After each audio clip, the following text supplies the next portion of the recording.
दोस्तों नमस्कार, मैं राज कपूर। आप देख रहे हैं खबर दस्तक। समाजवादी पार्टी के मुखिया अखिलेश यादव ने राम मंदिर में हुए चढ़ावा चोरी के बाद एक और मंदिर के निर्माण में हुए भ्रष्टाचार पर खुलासा करके उत्तर प्रदेश की राजनीति में भूकंप ला दिया है। राम मंदिर में चढ़ावा चोरी की घटना का जो अखिलेश यादव ने आज से 1.5 महीना पहले जिक्र किया था, उस घटना को पहले तो मीडिया ने, उसके बाद भारतीय जनता पार्टी से जुड़े संगठनों और उनको नेताओं ने नकारने की कोशिश की। लेकिन जब परत दर परत खुलते गई तो योगी आदित्यनाथ की नाक के नीचे एक सनातन के भगवाधारी मुख्यमंत्री के प्रदेश में राम मंदिर में चढ़ावा चोरी की घटना सामने आने से पूरे देश भर के सनातनियों में एक तरह से कहिए कि गुस्सा छा गया। अखिलेश यादव ने ही इस घटना का रहस्य उद्घाटन किया था। बाद में अखिलेश यादव को बदनाम करने के लिए विपक्ष के कई नेताओं ने कई तरह की टिप्पणियां की, उनके परिवार पर भी और उन पर भी। लेकिन उन टिप्पणियों का कोई असर नहीं हुआ। किसी तरह का आरोप अखिलेश यादव पर नहीं लग पाया और राम मंदिर में चढ़ावा चोरी की घटना जैसे जैसे जांच करके आगे बढ़ती गई, विपक्ष के धागे, जो लोग चढ़ावा चोरी पर विपक्ष पर आरोप लगा रहे थे, उन सारे लोगों की जुबान खामोश हो गई और प्रभु राम ने स्वयं उनका मुंह बंद कर दिया। अब अखिलेश यादव ने आज एक बड़ी घटना का जिक्र किया है। अखिलेश यादव ने अपने एक्स पर एक वीडियो शेयर किया है और उस वीडियो में ये दिखाई पड़ रहा है कि किसी मंदिर में निर्माण कार्य चल रहा है, मजदूर वहां कुछ कर रहे हैं और अभी पूरी तरह से निर्माण कंप्लीट नहीं हुआ है। इस वीडियो को शेयर करते हुए अखिलेश यादव ने जो लिखा है वो मैं हूबहू शब्द से आपको पढ़ के सुना देता हूं। यह है बटेश्वर कॉरिडोर के काम में हो रहे बेतहाशा भ्रष्टाचार का साक्षात सबूत।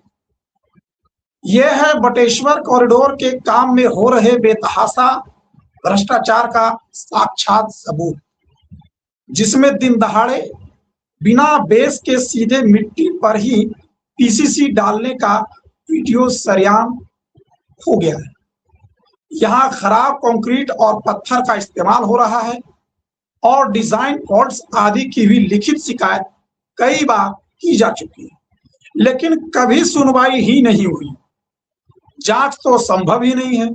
भाजपा राज में जब कोई ईमानदार नागरिक आवाज उठाता है तो उसके फोन पर दूसरी तरफ से धमकी की आवाज आ जाती है। भाजपा राज में सुनवाई की जगह धमकाई हो रही है, ऐसा अखिलेश यादव ने अपने एक्स के ट्वीट में जिक्र किया है।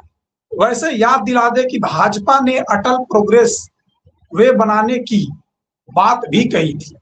जनता पूछ रही है, अटल प्रोग्रेस वे भी जुमला था क्या?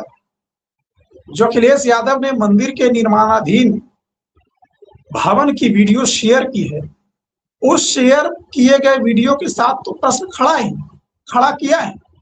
साथ में अटल प्रोग्रेस वे का भी सवाल उन्होंने खड़ा कर दिया और पूछा कि जनता के हवाले से पूछा कि जनता पूछ रही है अटल प्रोग्रेस वे भी जुमला था क्या?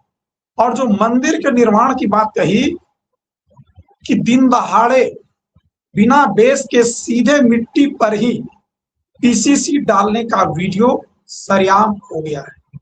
यहाँ खराब कंक्रीट और पत्थर का इस्तेमाल हो रहा है और डिजाइन फॉल्ट्स आदि की भी लिखित शिकायत कई बार की जा चुकी है, लेकिन कभी सुनवाई ही नहीं हुई है।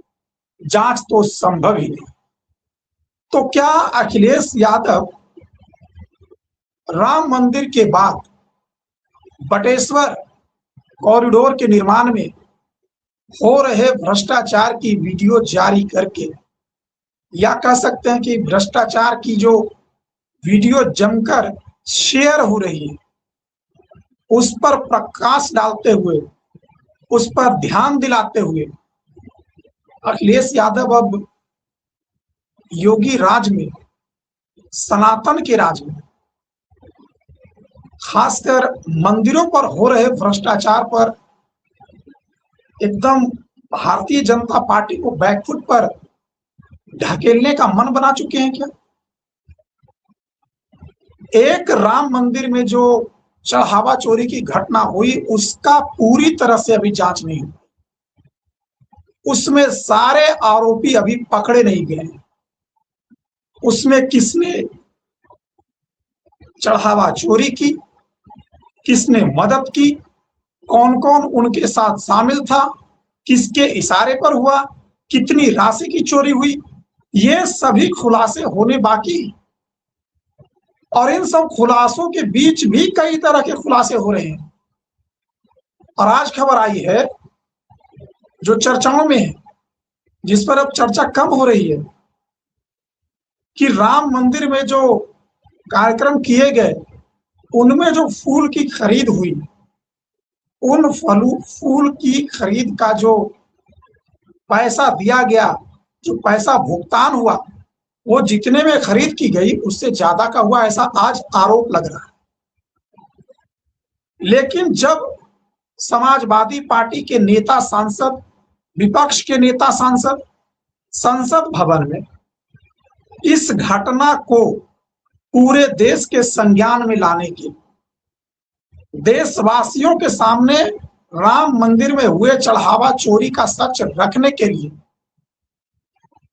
नाट्य रूपांतरण के तौर पर अयोध्या में चढ़ावा चोरी की घटना कैसे हुई ये बताने का प्रयास किया, तो उस पर ही सवाल खड़े हो गए। सवाल खड़े हो गए कि कोई भगवा वेश धारण करके चढ़ावा चोरी की एक्टिंग क्यों किया? इससे सनातन का अपमान हुआ है, इससे कई सनातनी संतों की आस्था को ठेस पहुंची है और उनका जो है एक तरह से कहिए कि भावना आहत हुई। तो मैं ये पूछना चाहता हूं कि उनकी भावना राम मंदिर में जो चढ़ावा चोरी हुई है, जिसका आरोप लगा है, उससे भी हुई थी या नहीं हुई थी? मैं ये पूछना चाहता हूं कि राम मंदिर में जो चढ़ावा चोरी की घटना हुई है उससे सनातन का अपमान हुआ है या नहीं हुआ है? मैं ये पूछना चाहता हूं कि राम मंदिर में जो चढ़ावा चोरी की घटना हुई है उससे किसी भी सनातन धर्म का या हिंदू धर्म का किसी भी तरह से अपमान हुआ है या नहीं हुआ है? अगर नहीं हुआ है तब तो कोई बात ही नहीं है, और अगर हुआ है तो जो लोग संसद में पप्पू यादव के भगवा वेश धारण करके राम मंदिर में हुए चढ़ावा चोरी का नाट्य रूपांतरण करने पर आहत हैं और एफआईआर दर्ज करवा रहे हैं, वही लोग राम मंदिर में हुए चढ़ावा चोरी पर एफआईआर दर्ज करवाएंगे क्या? या उन लोगों ने एफआईआर दर्ज करवाई है क्या? या उन लोगों की भावना, अब मैं पर्टिकुलरली उन्हीं लोगों की बात कर रहा हूं जिनकी भावना कल संसद भवन में राहुल गांधी, अवधेश प्रसाद, पप्पू यादव और जितने भी सांसद उस वीडियो में दिख रहे हैं, फोटो में दिख रहे हैं, उनके नाट्य रूपांतरण की घटना का एक्टिंग करने पर आहत हुई थी। उनकी भावना राम मंदिर में चढ़ावा चोरी की घटना से आहत हुई है या नहीं हुई है, मैं सिर्फ इतना जानता हूं। और अगर उनकी भावना उनसे भी आहत हुई है और राम मंदिर में हुए चढ़ावा चोरी से भी हुई है, तब तो फिर उनकी बात सही है। लेकिन अगर पप्पू यादव के नाटक करने से उनकी भावना आहत हो गई और राम मंदिर में चढ़ावा चोरी की घटना से उनकी आहत नहीं हुई भावना, तो फिर उनकी मंशा पर, उनकी राजनीतिक विचारधारा पर और उनके एफआईआर कराने पर सवाल खड़े होंगे और उन सवालों का जवाब से वे बच नहीं सकते। हम भी सनातनी हैं, हम भी हिंदू हैं और इस देश में करोड़ों लोग सनातनी हैं, करोड़ों लोग हिंदू हैं और सबकी भावना राम मंदिर में हुए चढ़ावा चोरी की घटना से आहत हुई। और जो भी चढ़ावा चोर है उनको कठोरतम सजा मिले, ये हम सब चाहते हैं। लेकिन ऐसा नहीं होगा कि राम मंदिर में चढ़ावा चोरी की घटना से हमारी आस्था या हमारी भावना को ठेस नहीं पहुंची।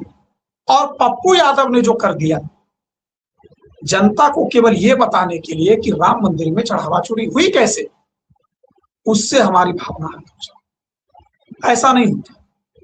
अगर होगा, अगर पप्पू यादव से या पप्पू यादव के किए गए कार्यों से आपकी भावना आहत हुई है तो फिर चढ़ावा चोरी की घटना से भी आहत होनी चाहिए। और मैं तो उससे बड़ी बात कह रहा हूं कि अयोध्या के राम मंदिर में हुआ जो हुआ, ये जो अखिलेश यादव ने आज बड़ा आरोप लगाया है बटेश्वर कॉरिडोर का, बटेश्वर कॉरिडोर में जो निर्माण हो रहा है वहां मिट्टी पे है जो कि ढलाई की जा रही है। ईंट पर ढलाई होती है, कंक्रीट पर ढलाई होती है, सीमेंट के जो छोटे छोटे आजकल बॉक्स आ गए हैं उस पर ढलाई होती है, मिट्टी पर ढलाई हो रही है बटेश्वर कॉरिडोर में, और इससे हमारी भावना आहत नहीं होती। तो क्या भाजपा राज में इस तरह के कार्य होते तो आहत नहीं होती? अगर ये कांग्रेस राज में होता तो आहत हो जाती। बस मैं पूछ रहा हूं ये बात। हो सकता है ये कर्नाटक में और तेलंगाना में हो रहा होता तो इनकी भावना आहत हो जाती, लेकिन आगरा में जो बटेश्वर कॉरिडोर बन रहा है उसमें इस तरह की घटना जो हुई है, जो अखिलेश यादव ने शेयर किया है, उससे इनकी भावना आहत हुई है या नहीं हुई है? मैं सिर्फ इतना पूछना चाहता हूं। और अगर हुई है तो क्या इसके लिए भी वो लोग इंसाफ की मांग करेंगे, इसके दोषियों पर कार्रवाई की मांग करेंगे और ये पूछेंगे कि ये किसके शासन में हो रहा है, ये किसके रीजन में हो रहा है, और ये जहां हो रहा है वहां के मुख्यमंत्री कौन है, और ये जहां हो रहा है उस देश के प्रधानमंत्री कौन है?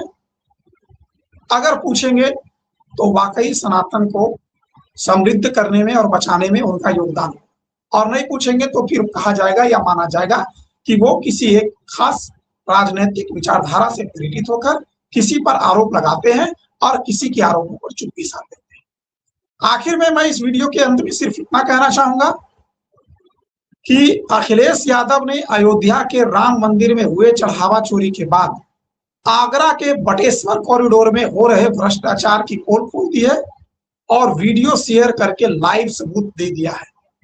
तो सवाल यह है कि जिस राम मंदिर में हुए चढ़ावा चोरी पर सरकार कई दिन तक चुप्पी साधे रही, भारतीय जनता पार्टी के लोग और मीडिया में खामोशी रहा, क्या वैसी खामोशी इस आरोप की बात बनी रहेगी, या अब सनातन पर इस तरह से जो आघात और चोट हो रहे हैं उससे ये लोग आहत हो गए और अपनी आवाज सरकार के प्रति और ऐसे लोगों के प्रति जो इस तरह के कुरीति और भ्रष्टाचार में शामिल हैं आवाज बुलंद करेंगे।